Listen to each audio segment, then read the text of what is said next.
Hello दोस्तों, एक बार फिर से स्वागत करता हूं आपके अपने YouTube चैनल इजी मैथ में। तो आइए शुरू करते हैं प्रतिशत का पार्ट 3। क्वेश्चन नंबर 1, जोसेफ की आय में 10% की कमी कर दी गई। कितनी कमी कर दी गई? 10% की कमी। उसकी आय को पूर्व स्तर पर लाने हेतु नई आय में कितने प्रतिशत की वृद्धि करनी होगी? ऐसा सवाल अपन ने पिछली वीडियो में किया था, लेकिन काफी कमेंट आए थे कि इसको सूत्र से निकल के डायरेक्ट करने का। तो अपन डायरेक्ट देखते हैं इसको। 10% की कमी, जितनी कमी या वृद्धि हो लिख दो, लिख दिया कमी। अब क्या करना है? कमी है तो वृद्धि पूछेगा, इसलिए अगर वृद्धि होती तो कमी पूछता। तो अपने को क्या करना है? कमी पूछा है तो 100 माइनस कमी गुणा 100%। इसमें सूत्र नहीं लगाया, वही सूत्र वाला ही काम है यहाँ पर। आर बटा 100 माइनस आर गुणा 100%। तो इसमें कोई सूत्र याद रखने की जरूरत नहीं है। पिछले वाले क्वेश्चन को भी ऐसे कर सकते हैं अपन। तो ये हो जाएगा 10 बटा 100 में से 10 गया तो 90 गुणा 100% का चिन्ह लगेगा साथ में। 0 से 0 कट गया, यहां बचा अपने पास 100 बटा 9। 100 में 9 का भाग देंगे, 9 एकम 9, 10 में से 9 गया तो 1, आगे उतरा 0, 9 एकम 9, 10 में से 9 गया तो 1। ये एक शेषफल ऊपर आ जाएगा और ये है जो नीचे आ जाएगा। तो इसका आंसर अपने पास आ जाएगा 11 सही 1 बटा 9%। इसमें कोई सूत्र याद रखने की जरूरत नहीं है। अगर यहाँ वृद्धि होती तो कमी पूछता, तो वृद्धि होती तो अपन क्या करते हैं? यहाँ पे 10 बटा 100 प्लस 10 कर देते। लेकिन यहाँ कमी पूछा है तो माइनस करना है। कोई सूत्र याद करने की जरूरत नहीं है। तो नेक्स्ट क्वेश्चन अपन देखते हैं।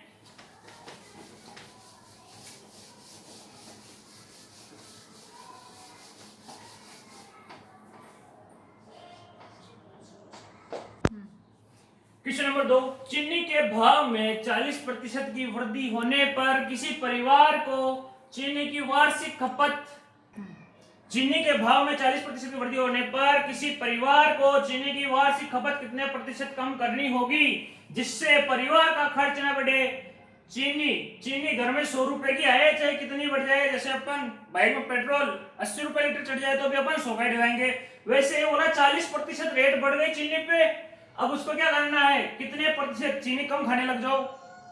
और उसके बाद ये बोला कि परिवार खर्च ना बढ़े। तो अपने क्या करना है? ये पिछला सवाल जैसा किया था उसी तरीके से करना है। 40% की वृद्धि हुई है तो इधर पूछेगा कि कमी खपत कितने प्रतिशत कम करनी होगी। तो अपने को क्या करना है? डायरेक्ट 40% लिखा तो 40 लिख दो। नीचे क्या करना है? वृद्धि हुई है तो 100 प्लस 40 कर दो गुणा 100 करके प्रतिशत का चिन्ह लगा दो। आगे देखते हैं, ये हो जाएगा 40 बटा 140 गुणा 100%, का चिन्ह लगा दो। 0 से 0 काट दो। अब इसको क्या करेंगे? और काट दें, 2 सते 14, 2 दूनी 4, ये हो गया 2 गुणा, इधर लिख देता हूं 2 गुणा 100, ये हो गया 200 बटे में 7% का चिन्ह। ये आंसर हो तो यही लिख दो, नहीं तो भाग लगा दो। 200 में 7 का 7 एकम 7, 7 दूनी 14, शेष में बचा 6, आगे उतरा 0, 7 8 56, 4 शेष में 4 आ जाएगा ऊपर, 7 आ जाएगा नीचे। तो इसका आंसर हो जाएगा 28 सही 4/7%। ये इसका आंसर। इसमें भी कोई सूत्र की जरूरत नहीं है। वृद्धि है तो वृद्धि कर दो, लिख के बटा में प्लस 40 कर दो, गुणा 100% कर दो। पिछले वाले वीडियो में जो सूत्र है उन सूत्र को छोड़ के इस तरीके से डायरेक्ट क्वेश्चन करना, आंसर मिल जाएंगे। नेक्स्ट क्वेश्चन करते हैं, क्वेश्चन नंबर 3।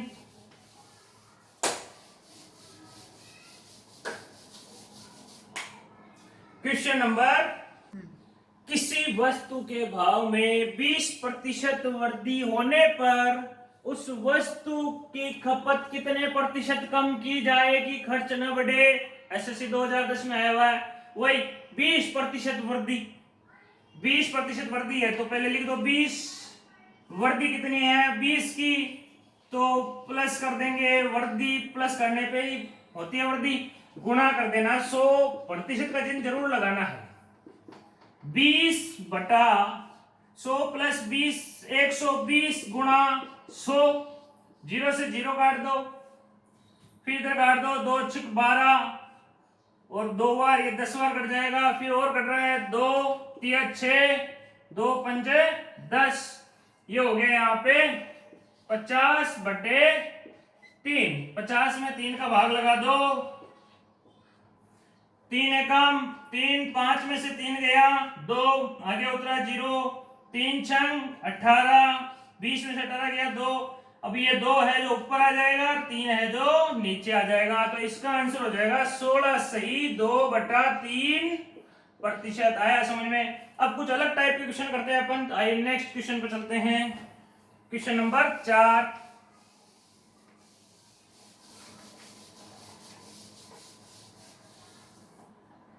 क्वेश्चन नंबर 4, एक कर्मचारी की मजदूरी पहले 40% कम कर दी गई, उसके बाद उसमें 50% की वृद्धि की गई, उसे कितने प्रतिशत लाभ अथवा हानि हुई? तो आइए देखते हैं इसको। माना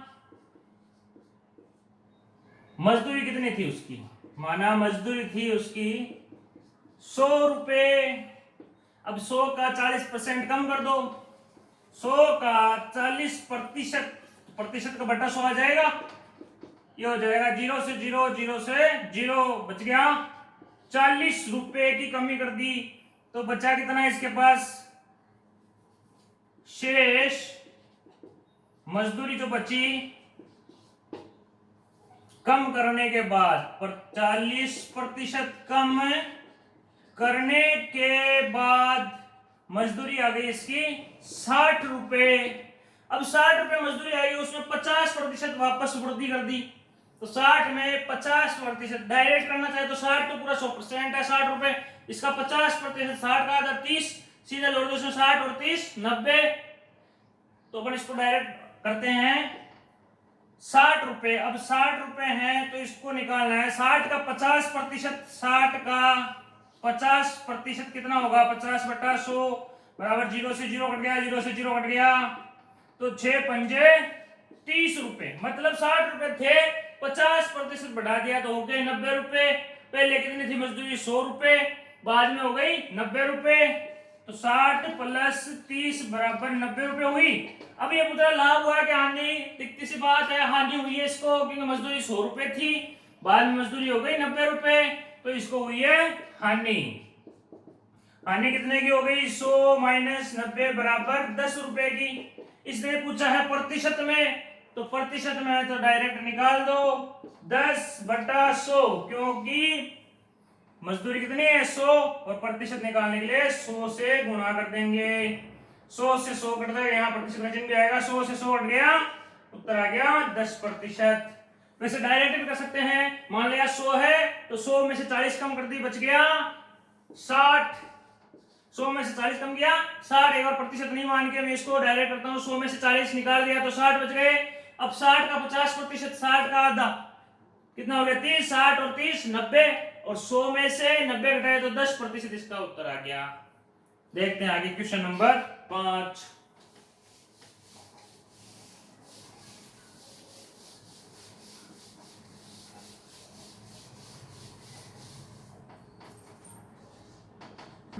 यदि ए की आय का 5% बराबर किसके है? बी की आय का 15% तथा बी की आय का 10% बराबर सी की आय का 20% हो, तथा बी की आय कितनी दे रखी है? 8000 रुपए। तीनों की कुल आय कितनी है? तो आइए देखते हैं। ए का 5%, क्वेश्चन जैसा बोलता है वैसा करते जाओ। ए का 5% बराबर किसके है? बी का 15%। दोनों बराबर में है, प्रतिशत से प्रतिशत काट देंगे अपन, दोनों साइड प्रतिशत, क्योंकि ये गुणा में है। अब मैं इस बी को लिया हूं इधर, a/b, क्योंकि गुणा में है इसलिए इधर आएगा तो भाग में, और उधर बच्चा 15, ये 5 गुणा में है, उधर जाएगा तो भाग में। काट देते हैं, 5 एकम 5, 5 3 15। ये यहां पे अपने पास हो गया a/b बराबर 3/1। इसको मैं लिखना चाहता हूं अनुपात में, तो ऐसे लिख सकता हूं a/b 3/1। अब इसी तरीके से अपन निकालेंगे आगे b की आय का 10%, तो b का 10% बराबर है सी का 20%।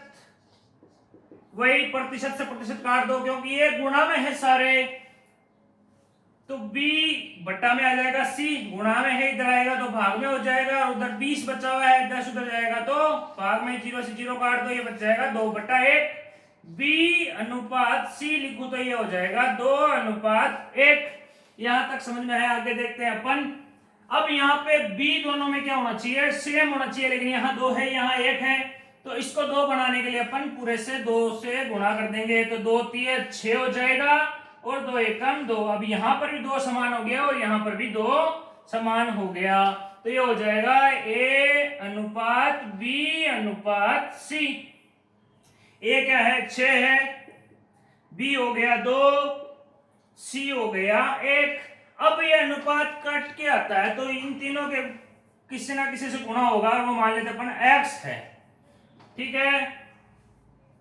अब ये पूछा है b क्या है 8000 दे रही, तो b कितना है अपने पास 2x, तो b बराबर 2x दिया हुआ है अपने पास, तो मैं लिख सकता हूं 2x बराबर b क्या है 8000। अब यहां पे हो जाएगा x बराबर में 2 गुणा में उधर जाएगा तो भाग में 8000/2, ये हो जाएगा 4000 रुपए। ये b का मान ये आया अपने पास, x का मान आया है। अब तीनों की आय पूछा है तो मेरा बोर्ड थोड़ा छोटा पड़ रहा है, मैं यहां कर देता हूं 6 गुणा a बराबर 6x, तो 6 गुणा x कितना है 4000, तो 6 गुणा 4000 बराबर हुआ 6 चौक 24000। b बराबर यहां से निकालो तो निकालो 2x, लेकिन सीधा दिया हुआ है अपने को 8000। c बराबर दे रखा है 1x, 1x का मान है 4000। तीनों को जोड़ दो, 24 और 8 32, 32 और 4 36,000 रुपए। कोई भी डाउट हो तो कमेंट में पूछ लिया करो। क्वेश्चन नंबर 6 देखते हैं, आओ।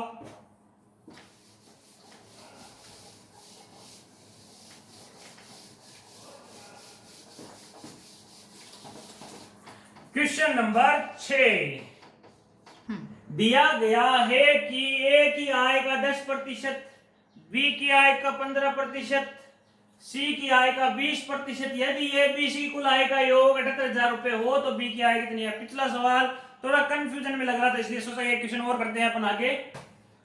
दिया गया है a की आय, तो लिख दो a गुणा 10% बराबर b गुणा 15%, ठीक है। उसको b और c बाद में लेंगे अपन, तो a प्रतिशत से प्रतिशत काट दो, a बटा b, b उधर इधर आएगा तो बटा में आ जाएगा, और 15/10, 10 गुणा में उधर जाएगा तो भाग में। काट देता हूं 5 दूनी 10, 5 3 15, तो ये बच गया यहाँ पर 3/2। ये हो जाएगा a अनुपात b, ये आ गया मेरे पास 3:2।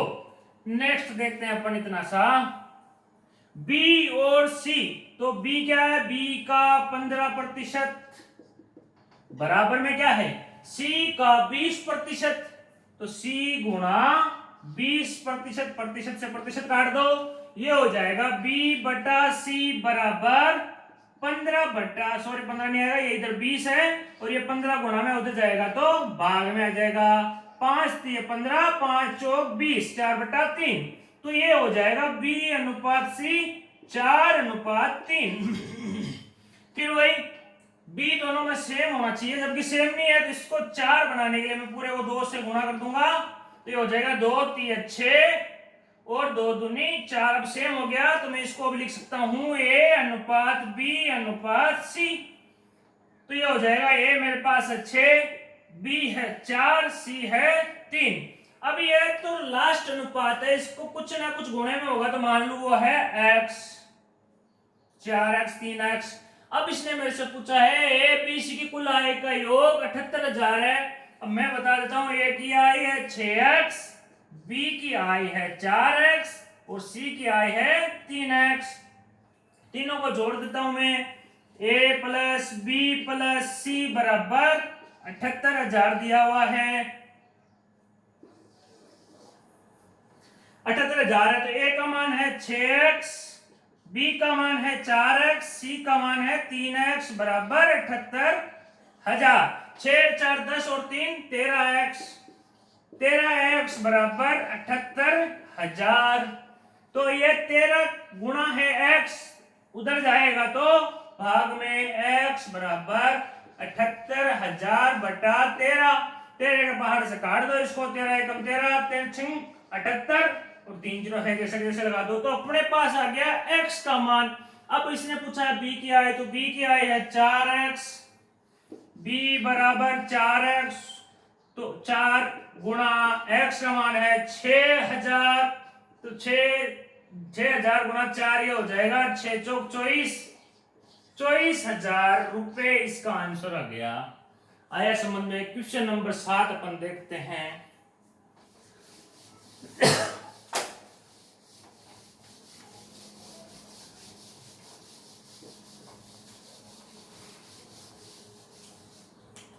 क्वेश्चन नंबर 7, अजय अपने वेतन का 25% घर के किराए में, घर का किराया दे देता 25%, 5% खाद्यान्न में और 15% यात्रा में तथा 10% कपड़ों पर खर्च करता है तथा 27,000 रुपए की बचत करता है। इस सवाल में क्या बोला है, अपने वेतन का, पूरे वेतन का 25%, पूरे वेतन का 5%, शेष बचेगा नहीं है, पूरे वेतन का 5%, पूरे वेतन का 15%, पूरे वेतन का 10%। ये ध्यान रखना, कंफ्यूजन हो जाएंगे दो तरह के सवाल। इससे अगला सवाल वो थोड़ा अलग है कि बचत करता है तो अजय की मासिक आय कितनी है, अपने क्या दे रखी है इसने 27,000 रुपए बचत, तो अपन बचत का प्रतिशत देखते हैं कितना है। तो खर्च प्रतिशत देख लेते हैं पहले। खर्च प्रतिशत 25% निकालता है, 25% किसमें खर्च करता है वो, घर के किराए में, 5% खर्च करता है किसमें, खाद्यान्न में, और 15% यात्रा में, और 10% कपड़ों में खर्च करता है। ये टोटल कितना हो गया, 25 और 5 30, 30 और 15 45 और 10 55% वो करता है खर्च, जबकि अपने पास खर्च नहीं बचत का प्रतिशत है। तो बचत प्रतिशत कितना हो जाएगा, बचत प्रतिशत हो जाएगा 100% माइनस 55% बराबर 45%। अब 100 का जो 45 मतलब कुल आय मान लिया x है, x का जो 45% है वो 27,000 बचत है। तो देखते हैं अपन, माना उसकी कुल आय है, माना कुल आय कितनी है उसकी x रुपए है, तो x का 45% बचत है, वो बचत है 27,000, तो x का 45% बराबर है 27,000 रुपए। तो x गुणा 45 बटा 100 बराबर 27,000। इसको मैं काट लूं, 5 से काट लूं, 5 नम 45, 20 पंजे 100 होता है, अब कटेगा नहीं, तो x इधर कर देता हूं मैं, x तो इधर ही रख लेता हूं, और 9 गुणा में है तो उधर जाएगा तो किसमें हो जाएगा, भाग में हो जाएगा 27,000 बटा 9, और ये 20 भाग में है जो आ जाएगा गुणा में। 9 से काट दो, 9 एकम 9, 9 3 27, 3 जीरो है जैसे कि जैसे लगा दो, 3 दूनी 6, 3 दूनी 6 हो गया, 1 2 3 4, 1 2 3 4, 60,000 रुपए उसकी इनकम है। समझ में आया, बार बार प्रैक्टिस करो समझ में आएगा। और ये क्वेश्चन आया हुआ बैंक पीओ 2010 में, एक थोड़ा सा अलग है क्वेश्चन, वो करते हैं। नेक्स्ट क्वेश्चन नंबर 8,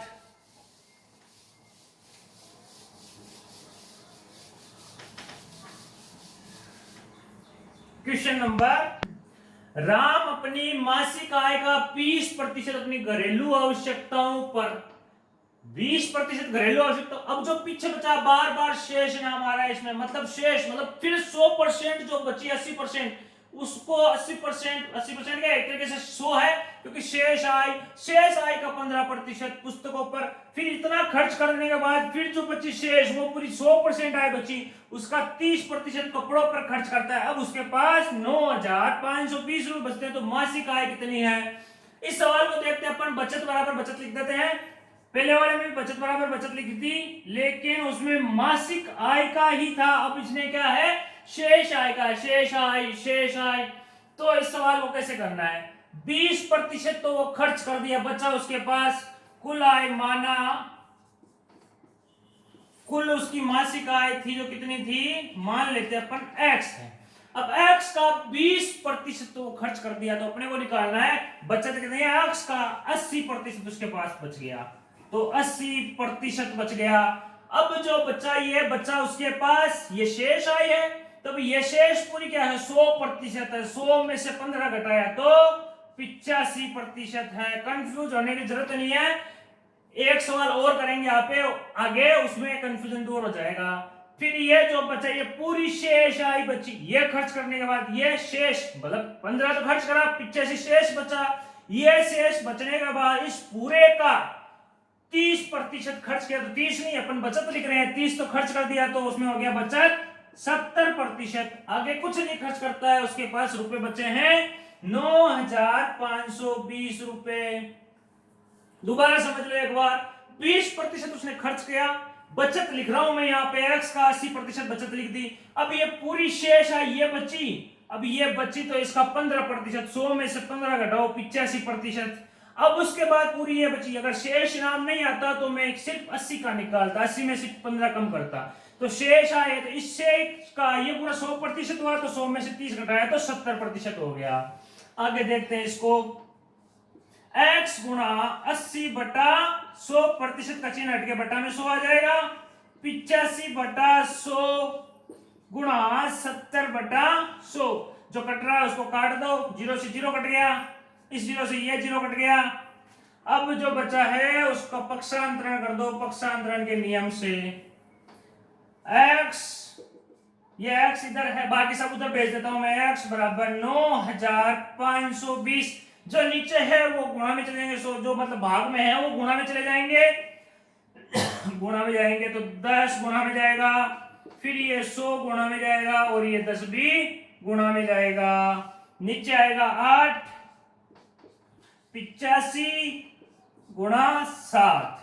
अब मैं इसको किस पहाड़े से काटूं, इसको काट दूं 2 से, 2 चौक 8, 2 पंज 10, या इसको नहीं काट के इसको 0 0 या तो मैं इसको 0 0 ही छोड़ दूंगा साथ में, तो ये 0 का 0 छोड़ दिया, 2 चौक 8, इसको काट दिया, 2 चौक 8, एक शेष पर बचा 15 हो गया, 2 7 14 हो गया, एक शेष बच गया, 2 छिंग 12 हो गया, और 0 का 0। अब यहां पे देखते हैं अपन और किसे काट दे, 2 से और काट दूं, 2 दूनी 4, ये कट जाएगा, 2 दूनी 4 बराबर गया 7 उतरा, 2 तिया 6, 1 उतरा, 2 अंटे 16, और ये 0 बच गया। अब मैं इसको काट दूं, 2 से और काटना चाहो तो काट सकते हैं, इस 2 से मैं काट देता हूं इसको, और 2 एकम 2, 3 उतरा, 2 एकम 2, एक शेष बचा, 2 ने 18, और ये 0 उतर गया। अब इसको मैं काटता हूं, किस पहाड़े से काटें, 7 से जाएगा क्या, ये 7 एकम 7 बच गया, कितना 4, 7 7 49, 7 से जाएगा, 7 एकम 7, 7 एकम 7 बच गया 4, 9 उतरा 50, 7 7 49, 0। 5 से काटो या 85 से जाएगा क्या पूरी पूरी बार, ये 4 से करते हैं तो 4 पंज 20 का 0, ऐसे लगा 2 4 32 नहीं जाएगा। 5 से काट देते हैं, 5 एकम 5, 3 बच गया, 5 7 35, इसको मैं काट देता हूं, 5 3 15, 2 बच गया, 5 चौक 20 कट रहा था, 17 एकम 17, 17 दूनी 34, बचा 2, नीचे कुछ नहीं बचा, 1 2 3 4 2 1 2 3 4 20,000 रुपए उसकी मासिक आय है। इतना बड़ा मैंने इसको छोटा छोटा काट के बताया, नहीं तो ये सीधा करता है यहाँ से 17 पंजो 85, और ये करता डायरेक्ट, जैसे इसको काट के बताऊं मैं 9,520 बटा 85 है, तो ये सीधा करता 17 पंजे 85। अब इसको करते हैं 17 पंजे 85, 10 बच गया, 17 छिंगे 102 और 0, और 5 से काट देते हैं, 5 एकम 5, 5 एकम 5, 5 दूनी 10, 108 सीधा कट जा, और काट देते हैं, लेकिन अपनी सुविधा हिसाब से काट लेना। अब ये सवाल थोड़ा सा कंफ्यूजन लग रहा है, शेष, तो इस सवाल के ऐसा अगली वीडियो में एक सवाल और कर लेंगे अपन। और वीडियो अगर अच्छी लगे दोस्तों तो इसको लाइक करो, शेयर करो, और चैनल को सब्सक्राइब करो, साथ ही साथ बेल आइकन जरूर दबा देना।